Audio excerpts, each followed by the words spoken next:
Yoho, selamat datang di channel DOP Anime.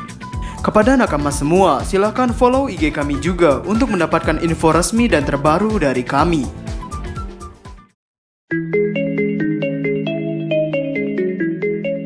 Yoho!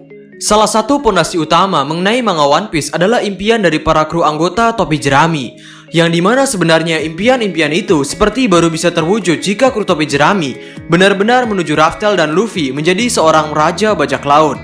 Perbincangan mengenai impian para kru topi jerami ini lebih sering dibicarakan mendalam pada impian Sanji, yaitu melihat All Blue.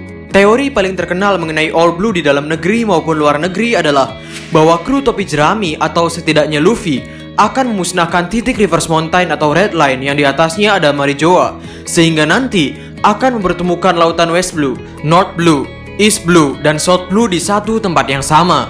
Sebetulnya, jika tidak salah, kami juga pernah memperkuat teori ini di beberapa megateori yang dulu ada di channel Diskus OP. Mungkin kedepannya, kami akan mencoba untuk mereupload megateori yang masih relevan dan masih bisa didiskusikan ke dalam channel ini. Namun, untuk momen ini, kami tidak akan mencoba untuk memperkuat, melainkan kami akan menganalisa beberapa, bukan kesalahan, lebih ke dalam beberapa hal yang perlu dipertanyakan jika memang Luffy menghancurkan Reverse Mountain atau Red Line untuk menciptakan All Blue. Sehingga, inilah hal yang akan kita diskusikan. Jadi, tanpa basa-basi lagi, langsung saja, mari kita mulai. Perlu kita ketahui bahwa sepertinya konflik antara pemerintah dunia dengan kerajaan kuno sudah ada sejak zaman dahulu. Tepatnya sudah ada sejak 800 sampai 900 tahun yang lalu. Banyak sekali kemungkinan yang membuat kenapa kerajaan kuno bisa berperang melawan pemerintah dunia. Dan kami pun sering membahasnya di channel Diskus OP dulu. Tapi salah satu dari kemungkinan yang ada adalah mengenai perbedaan pendapat tentang kebersamaan. Dan mungkin perbedaan pendapat mengenai Red Line. Perlu dicatat, dalam megateori ini, kami menganggap bahwa kerajaan kuno menginginkan untuk menghancurkan salah satu titik Red Line, dan pemerintah dunia menolak dengan keinginan kerajaan kuno tersebut. Poin mengenai kerajaan kuno yang berkeinginan untuk menghancurkan Red Line pastinya sudah banyak nakama tahu, yaitu agar dunia lebih mudah untuk saling bertemu, agar tidak ada tembok pemisah dengan pulau yang satu dengan pulau yang lainnya. Lalu pemerintah dunia pasti memiliki alasannya sendiri mengapa ia menolak dengan keinginan tersebut. Dan kami akan menjabarkan lebih banyak mengenai hal ini. Pemerintah dunia, ia adalah organisasi yang mengatur angkatan laut, organisasi yang mengatur persenjataan, keamanan, bahkan mungkin juga mengatur untuk membantu pulau-pulau yang ada dalam dunia One Piece. Intinya, ia adalah organisasi yang seharusnya paling bertanggung jawab dengan dunia ini. Pemerintah dunia sangat tidak memperbolehkan warga Ohara membaca poneglyph. Alasan yang dipublikasikan pemerintah dunia kepada Ohara adalah karena pemerintah dunia takut dengan kebangkitan senjata kuno yang mungkin bisa memusnahkan dunia. Tapi, menurut kami ada alasan tersirat dari larangan ini, yaitu pemerintah dunia khawatir akan rencana kerajaan kuno untuk menghancurkan Red Line. Ya, teori All Blue yang terkenal adalah Luffy harus menghancurkan Red Line dahulu agar bisa tercipta All Blue. Namun sebenarnya, ada kendala jika memang Luffy harus melakukan itu. Yang pertama adalah, cuaca akan sangat kacau. Nakama mungkin bisa mengatakan bahwa jika masalah cuaca bisa kita serahkan pada Uranus. Lalu bagaimana dengan makhluk laut yang ada di dunia ini? Mungkin bisa kita serahkan juga pada senjata kuno Poseidon.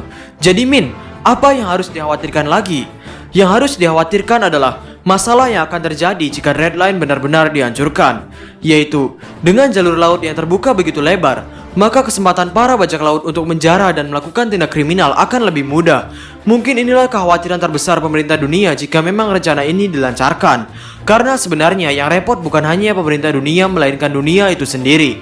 Mengingat dengan sistem dunia yang seperti ini saja, pemerintah dunia tidak benar-benar mengatur seluruh dunia atau seluruh lautan. Jika ditarik garis kekuasaan, maka pembagian kekuasaan yang hadir di dunia One Piece adalah pemerintah dunia mengatur West Blue, East Blue, North Blue, South Blue, dan sebagian Grand Line. Karena sebagian Grand Line yang lainnya dikuasai oleh beberapa bajak laut tentunya. Lalu untuk New World sendiri, pemerintah dunia tidak memiliki kekuasaan untuk mengatur lautan New World sedikit pun. Karena New World dikuasai oleh para Yonko, dan New World dikuasai oleh 4 bajak laut besar, yaitu Big Mom, Kaido, Shanks, dan Kurohige. Ini menunjukkan bahwa mengatur dunia dengan sistem yang dibagi-bagi menggunakan Red Line pun pemerintah dunia benar-benar kewalahan. Jadi keputusan untuk menghancurkan Red Line akan membahayakan banyak penduduk dan banyak pulau yang ada di dunia ini. Lalu, mengenai cuaca yang akan ditimbulkan akibat penghancuran Red Line mungkin tidak sesimpel yang dikatakan. Maksud kami, apakah jika cuaca yang ekstrim menerjang lautan New World hingga ke Greenland ini bisa langsung diatasi dengan satu tindakan senjata Uranus? Karena bagaimana nasib pulau-pulau yang memiliki cuaca yang aneh seperti tempat di mana Chopper berada yang meskipun bukan musim salju, tapi terus-terusan turun salju? Bagaimana dengan cuaca di Alabasta yang begitu panas? Dan bagaimana dengan Pulau Wonokuni yang cuacanya berbeda-beda dari satu tempat ke tempat yang lain? Jadi, jika membicarakan masalah cuaca, beberapa pulau yang ada di dunia One Piece sudah sangat ekstrim sebelum Red Line dihancurkan.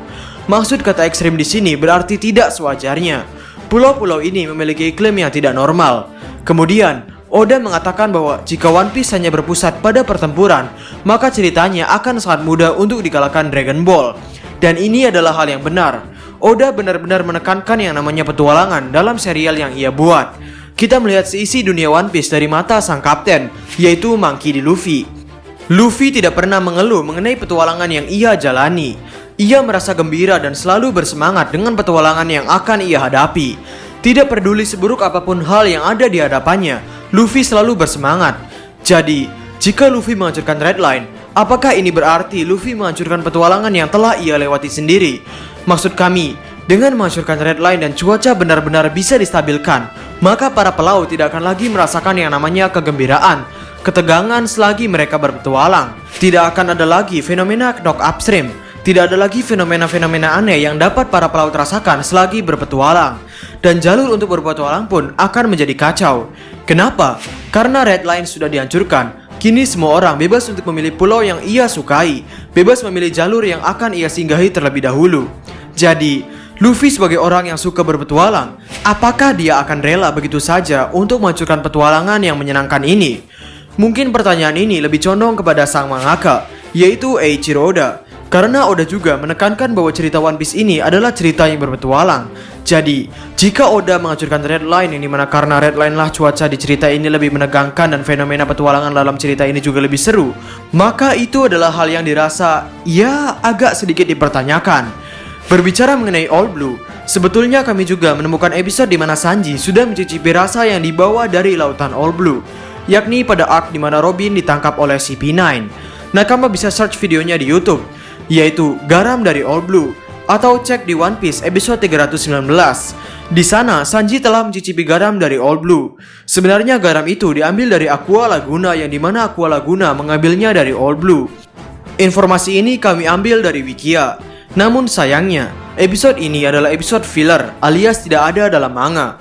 Sekarang kita ke pihak terdahulu, yaitu Goldie Roger. Ia adalah karakter yang mengetahui segala isi dunia ini. Ia adalah sang raja bajak laut. Kekuatan yang ia miliki juga pastinya bukan main-main. Dan jika untuk masalah menghancurkan All Blue, ia memiliki seorang teman dengan kekuatan Gura Guronomi, kekuatan gempa yang sangat mengerikan. Namun rasanya agak sedikit kurang masuk akal juga jika Red Line yang tingginya mungkin sekitar Titan kolosal dan tebalnya bermeter-meter mampu dihancurkan dengan kekuatan buah setan Gura Guronomi. Pada saat kapal Luffy berhadapan dengan Red Line saja, kapal Luffy tidak terlalu jelas keberadaannya di mana, dan Red Line sangat menjulang ke atas.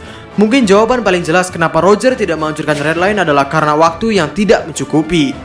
Jadi, itulah hal yang perlu dipertanyakan jika memang Luffy menghancurkan Red Line dalam dunia One Piece. Mungkin kami akan mengupload mega teori kami mengenai teori All Blue yang bukan dari menghancurkan Red Line. Dan jika memang file itu masih ada dalam komentar kami, maka kami akan mencoba untuk menguploadnya. Sebelum Nakama berkomentar, kami ingin menawarkan case handphone bertema One Piece. Dan ya, anggap saja hal ini adalah iklan dari YouTube yang tidak bisa di skip. Haha! Jika Nakama berminat dengan case One Piece ini, langsung saja kontak WhatsApp kami atau kunjungi website caseanime.com. Nomor kontak WhatsApp dan websitenya akan kami taruh di kolom deskripsi. Ada potongan harga 60.000 dan gratis ongkir untuk seluruh Indonesia, yang artinya dari Sabang sampai Merauke. Jadi, bagaimana menurut Nakama semuanya? Berikan komentar kalian atau berikan koreksi kalian atas teori kami tersebut di kolom komentar di bawah. Kami di Openime, dan terima kasih banyak.